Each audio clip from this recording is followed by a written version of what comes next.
ਸਾਰਿਆਂ ਨੂੰ ਪਿਆਰ ਭਰੀ Sat Sri Akal. Welcome to my YouTube channel Kawal's Kahani Kona. S you know ਮੈਂ ਆਉਂਦੀ ਇੱਕ ਕਹਾਣੀ ਦੇ ਨਾਲ। ਅੱਜ ਦੀ ਕਹਾਣੀ ਕੌਣ ਬਣੇਗਾ ਇਹਨਾਂ ਧੀਆਂ ਦੀ ਆਵਾਜ਼, ਔਰਤ ਦੀ ਮਜਬੂਰੀ।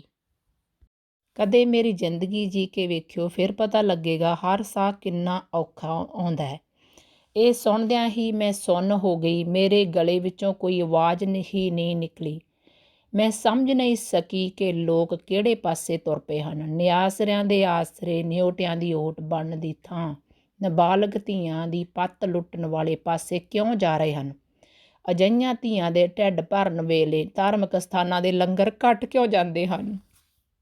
Let's start the story.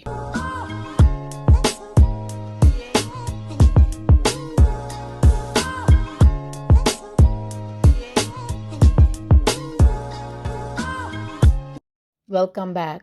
ਫਰਵਰੀ ਦੇ ਦਿਨਾਂ ਵਿੱਚ ਮੈਂ ਇੰਡੀਆ ਗਈ ਹੋਈ ਸੀ। ਮੇਰੀ ਇੱਕ ਫਰੈਂਡ ਡਾਕਟਰ ਪਟਿਆਲੇ ਬੱਚਿਆਂ ਵਾਲੇ ਹਸਪਤਾਲ ਵਿੱਚ ਕੰਮ ਕਰਦੀ ਸੀ ਅਤੇ ਮੈਂ ਉਸ ਨੂੰ ਮਿਲਣ ਗਈ। ਥੋੜ੍ਹੀ ਜਿਹੀ ਠੰਡ ਹੋਣ ਕਾਰਨ ਅਸੀਂ ਥੋੜ੍ਹਾ ਜਿਹਾ ਦਰਵਾਜ਼ਾ ਢੋਇਆ ਹੋਇਆ ਸੀ ਅਤੇ ਗੱਲਾਂ ਕਰ ਰਹੀਆਂ ਸੀ। ਅਚਾਨਕ ਦਰਵਾਜ਼ੇ ਵਿੱਚ 40 ਕੁ ਵਰ੍ਹਿਆਂ ਦੀ ਔਰਤ ਆ ਵੜੀ। ਉਸ ਦੇ ਘਸੇ ਹੋਏ ਕੱਪੜੇ ਅਤੇ ਪਾਟਿਆ ਹੋਇਆ ਸ਼ਾਲ ਉਸ ਦੀ ਗਰੀਬੀ ਦੀ ਦਸਤਾਨ ਬਿਆਨ ਕਰ ਰਹੇ ਸਨ। ਉਸ ਦੇ ਨਾਲ ਕੋਈ ਬੱਚਾ ਹੀ ਨਹੀਂ ਸੀ। ਮੈਂ ਸ਼ਾਇਦ ਸੋਚਿਆ ਕਿ ਕਿਸੇ ਹੋਰ ਬਾਰੇ ਪੁੱਛਣ ਆਈ ਹੈ ਜਾਂ ਇਸ ਦਾ ਕੋਈ ਮਰੀਜ਼ ਦਾਖਲ ਹੋਵੇਗਾ। ਉਹ ਮੇਰੀ ਫਰੈਂਡ ਵੱਲ ਅਗਾਂਹ ਵਧੀ ਅਤੇ ਬੋਲੀ, ਡਾਕਟਰ, ਤੁਸੀਂ ਡਾਕਟਰ ਹੋ?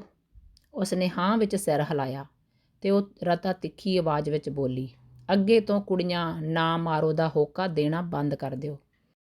ਹਰ ਕੁੜੀ ਕੁੱਖ ਵਿੱਚ ਹੀ ਮਾਰ ਦੇਣੀ ਚਾਹੀਦੀ ਹੈ। ਇਹਨਾਂ ਨੂੰ ਜਨਮ ਦੇਣ ਦਾ ਮਤਲਬ ਹੈ ਨਰਕ ਵਿੱਚ ਧੱਕਣਾ। ਉਸ ਦੀ ਜ਼ੁਬਾਨ ਵਿਚਲਾ ਦਰਦ ਮਹਿਸੂਸ ਹੋ ਰਿਹਾ ਸੀ। ਸਾਫ਼ ਪਤਾ ਲੱਗ ਰਿਹਾ ਸੀ ਕਿ ਕੋਈ ਅਜਿਹਾ ਧੱਕਾ ਸਹਿਣਾ ਪਿਆ ਇਸ ਨੂੰ। ਮੇਰੇ ਕੁਝ ਪੁੱਛਣ ਤੋਂ ਪਹਿਲਾਂ ਹੀ ਉਹ ਫੇਰ ਬੋਲੀ, ਤੇ ਮੇਰੀ ਜ਼ਿੰਦਗੀ ਜੀ ਕੇ ਵੇਖਿਓ, ਫੇਰ ਪਤਾ ਲੱਗੇਗਾ ਹਰ ਸਾਹ ਕਿੰਨਾ ਔਖਾ ਹੁੰਦਾ ਹੈ। ਮੇਰੇ ਘਰ ਵਾਲਾ ਜ਼ਹਿਰ ਖਾ ਕੇ ਇਸ ਜ਼ਿੰਦਗੀ ਤੋਂ ਛੁਟਕਾਰਾ ਪਾ ਗਿਆ, ਪਰ ਮੈਂ ਕਿੱਥੇ ਜਾ ਕੇ ਮਰਾਂ।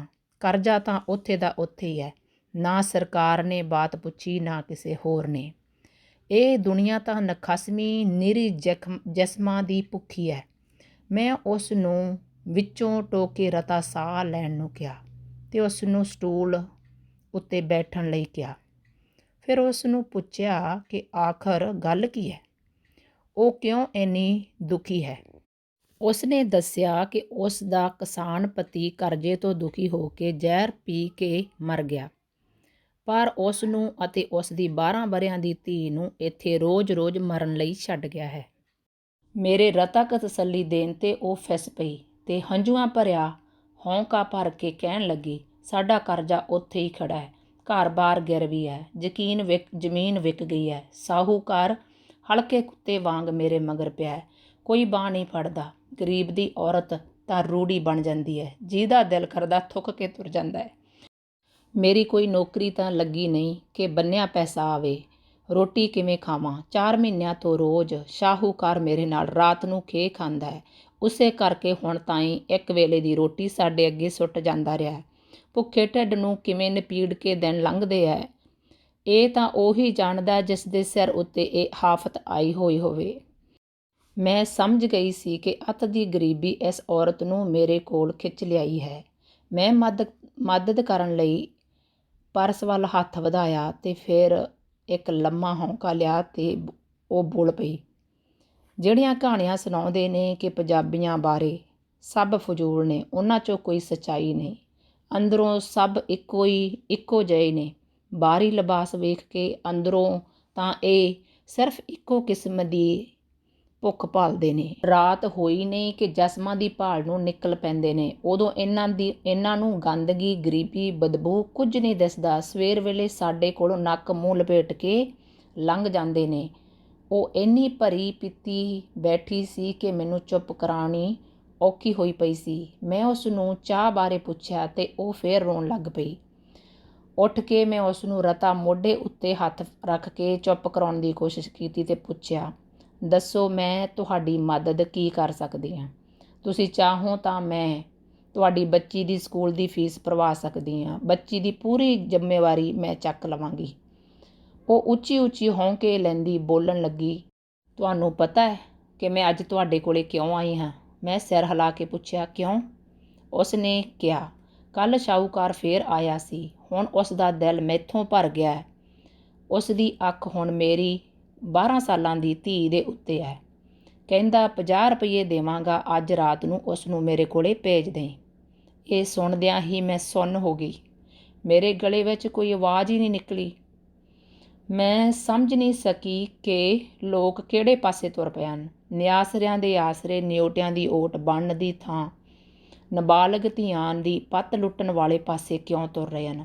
ਅਜਿਹੀਆਂ ਧੀਆਂ ਦੇ ਢਿੱਡ ਭਰਨ ਵੇਲੇ ਧਾਰਮਿਕ ਸੰਸਥਾ ਤੇ ਲੰਗਰ ਘੱਟ ਕਿਉਂ ਜਾਂਦੇ ਹਨ। ਉਹ ਸੜਕਾਂ ਉੱਤੇ ਰੋਕ ਲਾ ਕੇ ਲੰਗਰ ਛਕਾਉਣ ਵਾਲੇ ਲੋੜਵੰਦਾਂ ਨੂੰ ਨੇੜੇ ਨਹੀਂ ਟੁੱਕਣ ਦਿੰਦੇ। ਉਸ ਦਿਨ ਕਮਰੇ ਵਿੱਚੋਂ ਬਾਹਰ ਜਾਣ ਲੱਗਿਆਂ ਜੋ ਉਹ ਔਰਤ ਬੋਲੀ, ਉਹ ਸਤਰਾਂ ਮੈਂ ਅੱਜ ਹਾਲੇ ਤੱਕ ਭੁਲਾ ਨਹੀਂ ਸਕੀ। ਕਹਿਣ ਲੱਗੀ, ਬਾਹਰੋਂ ਸ਼ਕਲ ਸੂਰਤ ਇਨਸਾਨਾਂ ਦੀ ਹੈ, ਦਾ ਲੱਗੇ ਤਾਂ ਸੱਚ ਜਾਣਿਓ ਇੱਥੇ ਫਿਰਦਾ ਹਰ ਆਦਮੀ ਅੰਦਰੋਂ ਸਿਰੇ ਦਾ ਹਵਾਨ ਹੈ।